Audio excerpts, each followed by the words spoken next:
لو بتدوري على ازاي بجد تعرفي نفسك مش كلام فيديوهات وخلاص، فالفيديو ده ليكي. انا عايزه اقولك اول حاجه ان بجد معرفتك لنفسك دي مش لحظه، مش كده يلا عايزه اعرف نفسي، مش سؤال هتساليه انا مش عارفه انا مين. هو انا مين؟ هو مش سؤال واجابه، على قد ما ان هو رحله طويله انتي لازم تمشيها خطوه بخطوه. متقلقيش، انا همشي معاكي خطوه بخطوه في ازاي تعرفي نفسك، وهعمل لكم سلسله فيديوهات يعني هنتكلم فيها عن الموضوع ده. بس اول خطوه واهمهم، ناس كتير بجد بتتجاهل الخطوه دي، وهي انك تسكتي.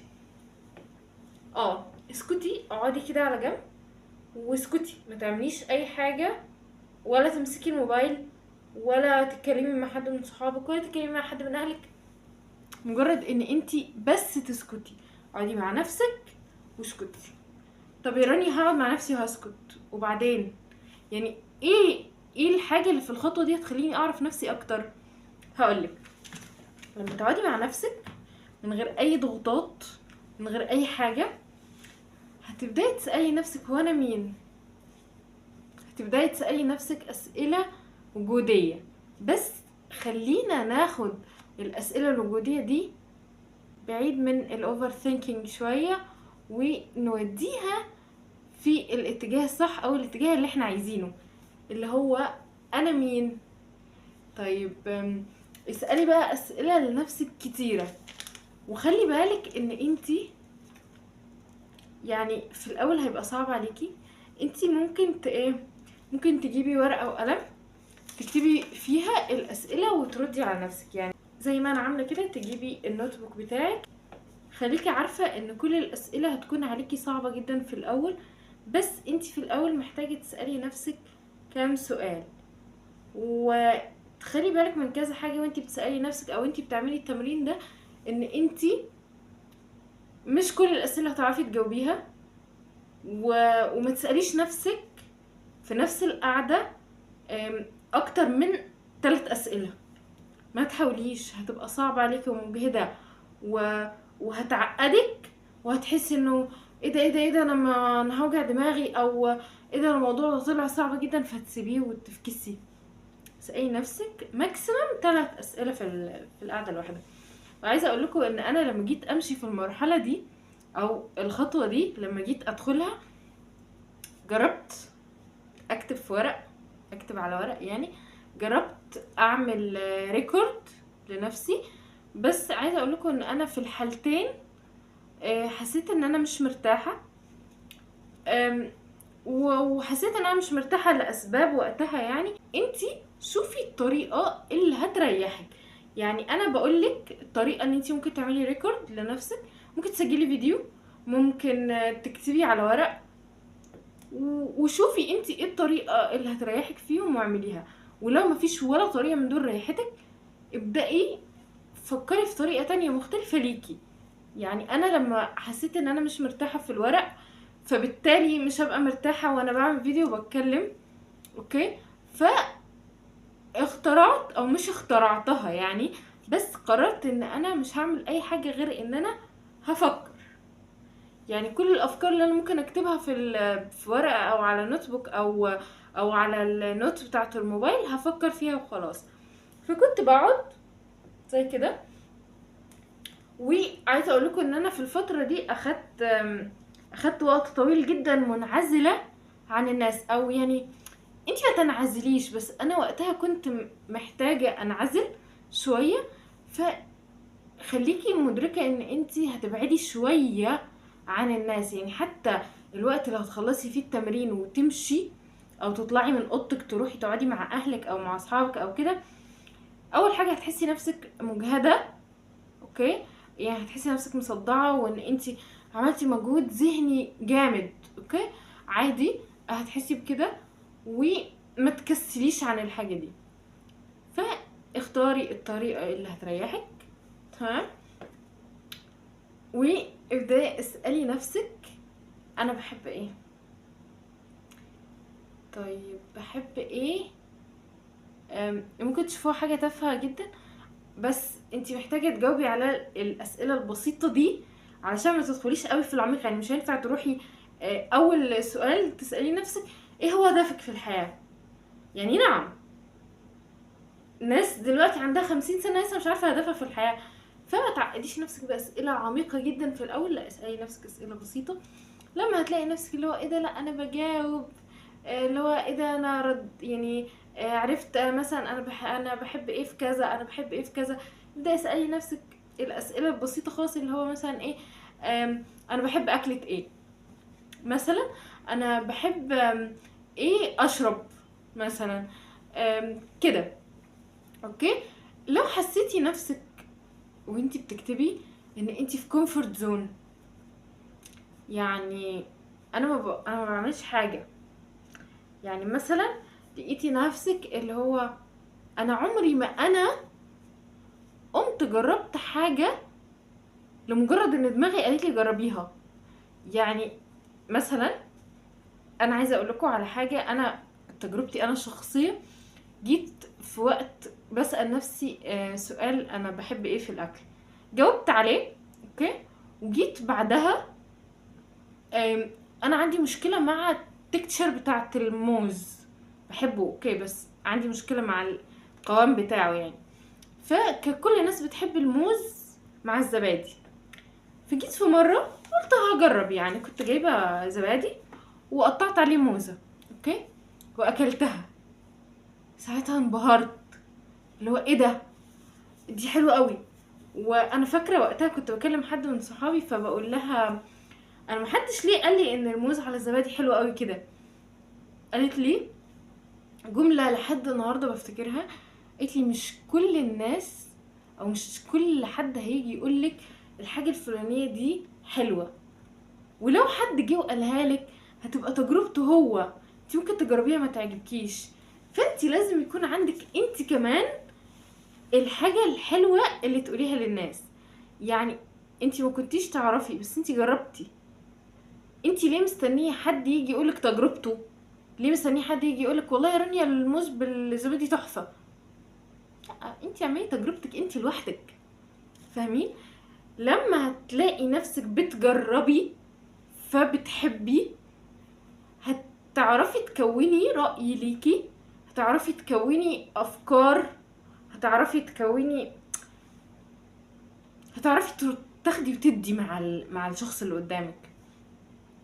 حاجه كمان، انا كنت كل ما بروح اي كافيه او اي مكان جماعه بيزك جدا بطلب شاي. بروح كافيه تحفه والناس كلها تطلب حاجات حلوه جدا وحاجات جديده وهيجرب ومش عارفه ايه، انا بطلب شاي ليه؟ بخاف اجرب. ومش بس بخاف اجرب، ما اعرفش ممكن احب ولا لا.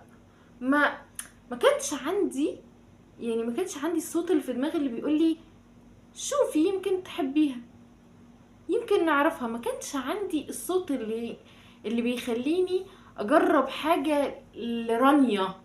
يعني رانيا اللي جوايا ما كانتش بتتكلم بتقول انا عايزه اجرب. فاهمين؟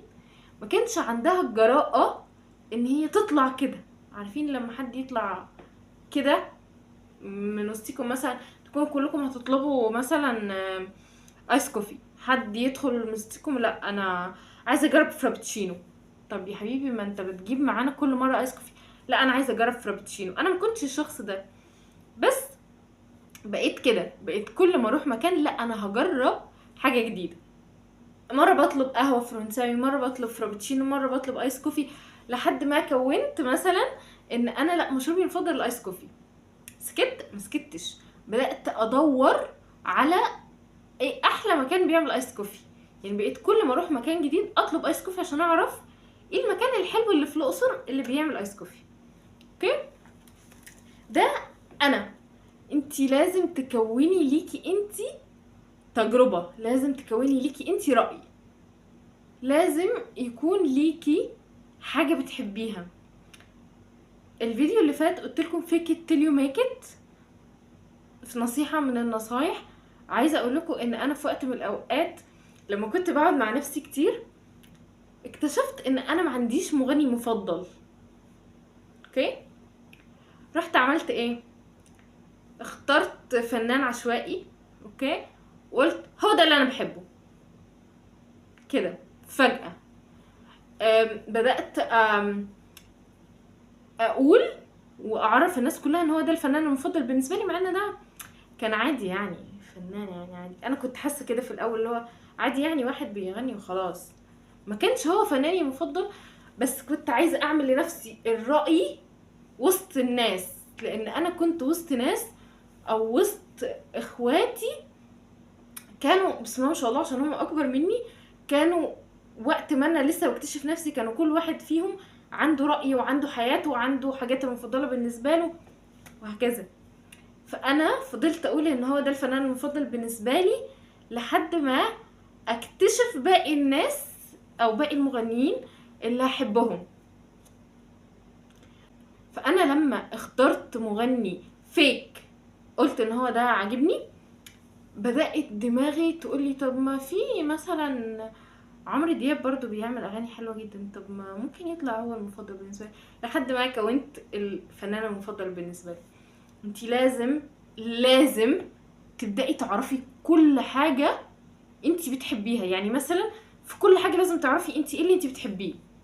عادي في حاجات ممكن تكوني ما جربتيهاش، يعني مثلا ابدأي كوني رأي في الاكل. دي الاكلات اللي انا بحبها ودي الاكلات اللي انا ما بحبهاش، برضو خليكي عارفه اللي بتحبيه واللي ما بتحبيهوش. المهم تكوني رأي، حتى لو الرأي ده بينك وبين نفسك. برضو اسألي نفسك ايه الحاجة اللي بتضايقني وبتضايقني ليه. يعني مثلا انا كنت في الموقف ده مع مي، ومي عملت كذا كذا كذا فانا اتضايقت. طب انا اتضايقت ليه؟ كل ده انت هتعرفيه لما تقعدي. مثلا اقعدي قولي انا حصل موقف كذا كذا كذا كذا مع مي. طيب انا ليه اتضايقت؟ هل هي لما قالت لي الجمله دي او لما قالت لي حاجه تزعلني هي اصلا قالت حاجه تزعل، ولا انا اللي حساسه فاخدتها واتضايقت؟ طب هل هي قالت جمله عاديه بس الجمله العاديه دي لمست حاجه جوايا، حاجه مضايقاني؟ طب ايه هي الحاجه دي؟ ليه؟ لان انت لما توصلي ان انت تشوفي ان مي، خلاص ما انت بتفكري تشوفي ان مي الجمله اللي قالتها ما تضايقش وما تزعلش. طب ما انا زعلت ليه؟ طالما هي ما تضايقش ولا تزعل اي بني ادم طبيعي، او مش اي بني ادم طبيعي، اي حد غيري. طب انا ليه ضايقتني؟ طب هل انا ضايقتني عشان انا في حاجه جوايا لمستها والحاجه دي ما اتعالجتش؟ فابدا افكر ايه هي الحاجه دي. ما انتوا خلي بالكوا بجد بجد الخطوه دي لوحدها هتاخد منكوا كتير جدا. يعني انا بقالي سنين في الخطوه دي، بس عملت خطوات تانية كتير بس لسه ما زلت بعرف نفسي، وهي قلت لكم رحله مش هتخلص. تبداي تسالي نفسك مع الوقت هتبداي تقولي ايه ده، انا مثلا لما بتخانق مع حد بتوتر وبخاف. طب انا ليه بتوتر وبخاف؟ اسألي نفسك كتير في كل حاجة بجد. ولما تيجي تتكلمي مع نفسك يعني خليكي كأنك بتتعاملي مع حد غيرك. يعني كأنك بتتعاملي مع بيبي مثلا، اللي هو بتبدأي تعرفي البيبي ده بيحب ايه. البيبي ده مثلا لا ما بيحبش حد يزعقله. البيبي ده بيتضايق لما انا مثلا بقوله مش هديكي الحاجة دي. بيتضايق لما انا ازعق ان هو لازم ينام فاهميني؟ وهكذا. اي نفسك ليه بحس بالذنب لما اقول لحد على حاجة لا. انا هديكوا انا دلوقتي هديكوا امثلة للاسئلة اللي المفروض تسألوها لنفسكم. اوكي انا كاتباهم فانا هقراهم من هنا.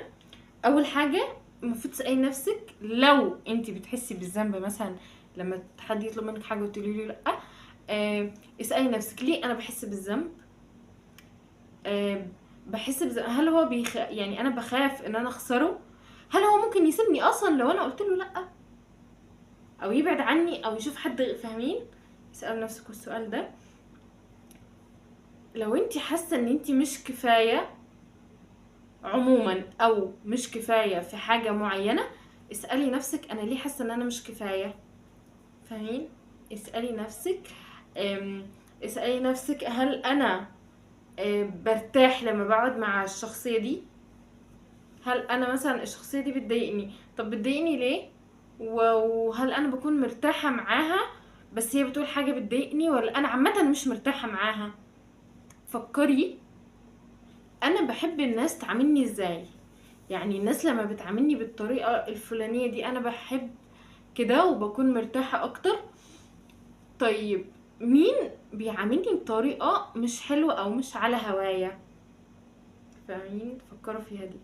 عايزة اقولك ان انتي في الخطوة دي بالذات لازم تبقي صريحة جدا جدا جدا جدا مع نفسك.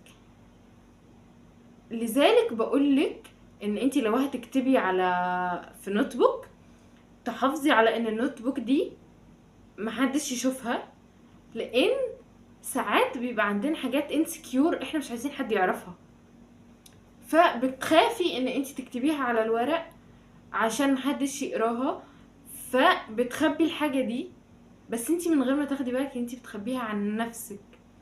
فاحنا القعدة دي او الوقت ده من الكلام مع نفسنا محتاجين ان احنا نبقى صراحة جدا. لو مش تعرفي تكتبيها على ورق زي ما قلت يعني اتكلمي فيها مع نفسك. وكمان خلي اجاباتك بعيدة كل البعد عن تأثير السوشيال ميديا.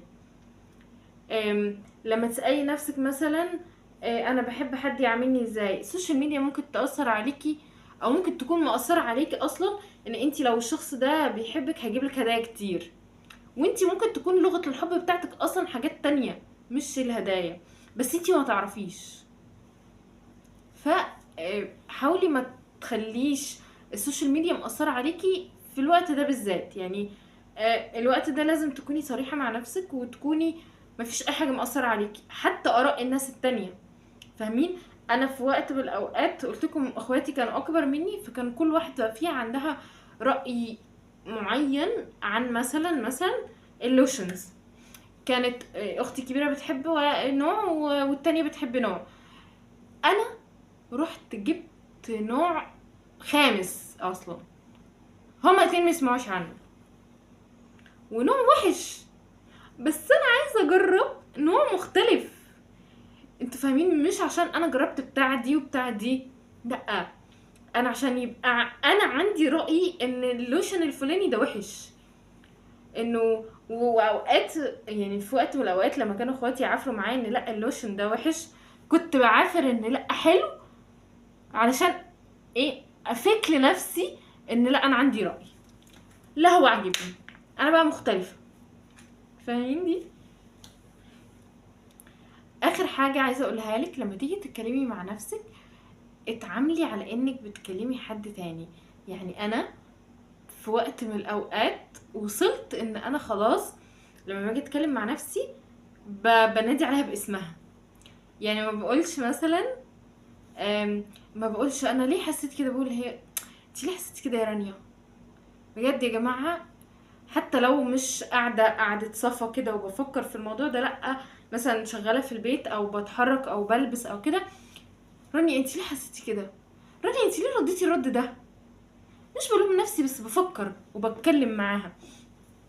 لما اجي مثلا حاجة تحصل يعني او مش حاجة تحصل وتضايقني، او تكون مثلا القعدة دي او النقاش ده بيني وبين نفسي كان حاد شوية، فاروح اقول خلاص يا رانيا ما تزعليش انا معاكي، خلاص يا رانيا معلش. بجد يا جماعة طبطبوا على نفسكم والله بتجيب نتيجة. انا بطبطب على نفسي، يعني انا لما باجي كنت زعلانة مثلا وهنام، خلاص معلش، بجد والله بتجيب نتيجة. حسسوا نفسكم ان هي مش لوحدها، ما تحسسوش نفسكم ان انتوا في حرب. انا في حرب مع الناس اللي بره وفي حرب مع نفسي ليه. واخيرا عايزه اقول لكم ان ده مش الفيديو الاخير في الموضوع ده، هعمل لكم سلسله ان شاء الله طويله عن ازاي تبداي تعرفي نفسك، ودي كانت اول خطوه واهم خطوه من رايي. ركزي فيها، اسمعي الفيديو مره واثنين وثلاثه لحد ما تكوني خلاص فهمتي الخطوات كلها وابدأي فيها. ولو عندك اي سؤال اكتبيهولي في الكومنت، انا معاكم كلكم وهرد عليكم. بس وان شاء الله الفيديو يكون عجبكم، واشوفكم مرة تانية. باي باي.